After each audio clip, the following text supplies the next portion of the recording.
Hello à tous, j'espère que vous allez bien, bienvenue dans cette nouvelle vidéo de Melstock. Donc aujourd'hui j'aborde la partie 2 de la vidéo du VIE, donc si vous ne l'avez pas vue, je vous mets le lien juste ici. Donc aujourd'hui on va parler du VIE mais spécifiquement pour le Royaume-Uni. Donc si tu es concerné ou tu es intéressé pour faire un VIE au Royaume-Uni, cette vidéo est faite pour toi. Let's go! Qu'est-ce qu'il faut savoir sur le VIE au Royaume-Uni? Alors déjà il faut savoir quelle est la différence entre le Royaume-Uni et les autres pays. Donc, normalement, comme je vous disais dans ma première vidéo, un VIE, vous pouvez aller jusqu'à 24 mois. Maintenant, au Royaume-Uni, après le Brexit, ils ont un peu changé les règles et vous ne pouvez faire un VIE que 12 mois maximum au Royaume-Uni, sauf si vous avez ce qu'on appelle le PSS, le Pre-Settlement Status, c'est-à-dire si vous viviez au Royaume-Uni avant le Brexit. Donc là, ça vous donne l'autorisation de faire un VIE jusqu'à 24 mois. Si vous n'avez pas ce statut, moi je ne l'ai pas, vous avez le droit qu'à 12 mois. Donc ça c'est un petit peu contraignant par rapport aux autres pays, mais bon c'est pas grave, c'est la règle, donc c'est pas grave, c'est comme ça. Donc le Royaume-Uni, vous pouvez faire un VIE que 12 mois. Quelles sont les démarches pour réaliser un VIE au Royaume-Uni? Alors il faut savoir que le process paraît un peu long, surtout quand le Business France vous envoie leur doc là, de 4-5 pages, vous vous dites mon Dieu en fait comment ça va se passer. Alors tout va bien, je vous rassure, je vais vous expliquer étape par étape. Alors, première étape, il faut se rapprocher d'un sponsor. Donc, Business France travaille avec deux sponsors qui sont Fragomen et Bunac.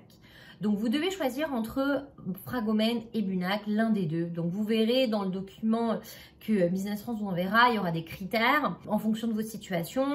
Il n'y a pas de grosse différence entre les deux sponsors, les prix sont les mêmes.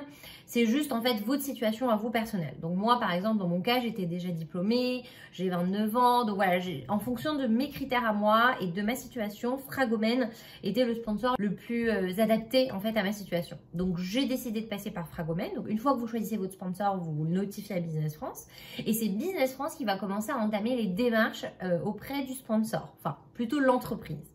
L'entreprise doit se rapprocher du sponsor parce qu'en fait il y a un dossier à monter. Donc, une fois que vous avez choisi votre sponsor, vous le notifiez à l'entreprise. L'entreprise se rapproche du sponsor et va monter un dossier.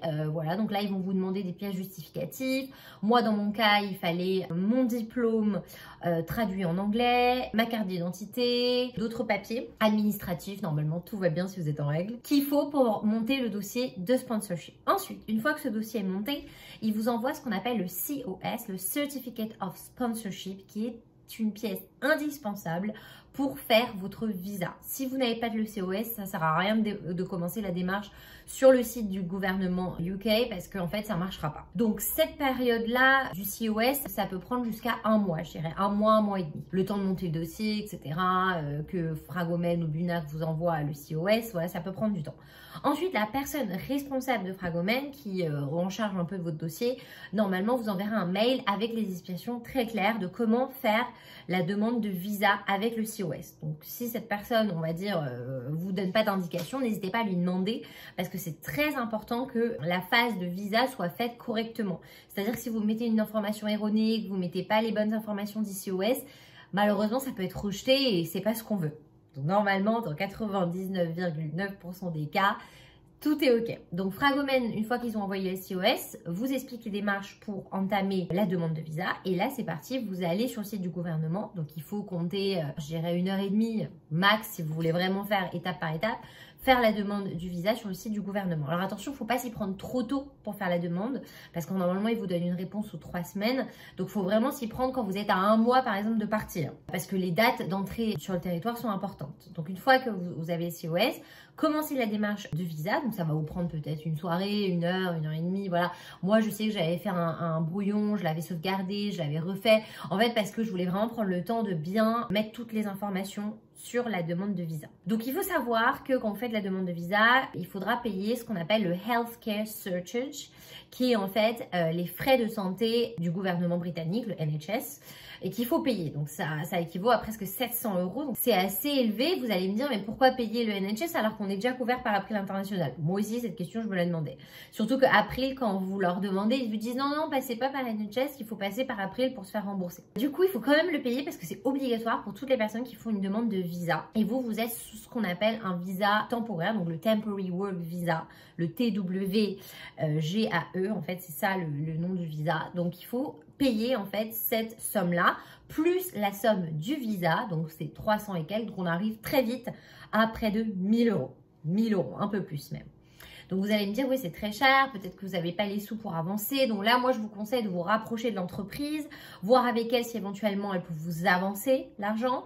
Et si elle ne peut pas, bah, rapidement vous faire une note de frais. Parce que moi, par exemple, dans mon cas, ils n'ont pas pu avancer. Donc j'ai dû payer, avancer de mon côté et rapidement faire une note de frais pour me faire rembourser. Donc vous inquiétez pas, les frais de visa normalement sont à la charge de l'entreprise. Donc vous n'avez rien à payer. Donc une fois que vous avez payé voilà, le Healthcare Searches et le prix du visa, vous attendez à peu près 3 semaines, souvent c'est moins, où ils vont revenir très vite vers vous pour vous dire Application Status Accepted. Voilà, et du coup, bah là, ça y est, ça veut dire que vous avez obtenu votre visa. Vous avez un certain nombre de jours, je crois que vous avez jusqu'à 1 mois pour venir sur le territoire britannique. Alors attention, il ne faut pas venir trop tard, il ne faut pas y aller trop tôt non plus. Donc, il faut être dans cette période-là pour avoir du coup son visa. Une fois que vous avez, ça y est, le visa, vous êtes paré pour partir au Royaume-Uni. Donc là, vous avez deux moyens, soit vous prenez Eurostar, soit vous prenez l'avion, soit vous prenez le ferry, comme vous voulez. Prévenez juste Business France du moyen de transport que vous prenez. Moi, dans mon cas, c'était Eurostar. Et là, pareil, rapprochez-vous de l'entreprise parce que les billets sont remboursés, sont pris en charge par l'entreprise. Et vous avez aussi une franchise bagage. Donc là, normalement, avec Eurostar, vous avez de quoi faire. Mais voilà, tout a normalement arrivé à ce stade-là, bah, il ne reste plus qu'à y aller. Normalement, tout doit se passer correctement. Donc vraiment, les points très importants, je répète, du visa, c'est vraiment le COS, donc le Certificate of Sponsorship, bien choisir le sponsor, bien réaliser la démarche de visa et ensuite prendre son billet pour partir à l'aventure. Et voilà, et vous aurez un point de contact Business France au Royaume-Uni qui sera dédié, voilà, si vous avez des questions, donc n'hésitez pas. Si j'ai oublié des étapes ou si j'ai raté des questions ou des points importants, n'hésitez pas à me le dire en commentaire. Si vous avez d'autres questions spécifiques à la demande de visa, au process, n'hésitez pas à le mettre en commentaire. Pareil, j'y répondrai. Et j'avais aussi une question, je crois, sur la dernière vidéo par rapport à si l'entreprise veut vous embaucher.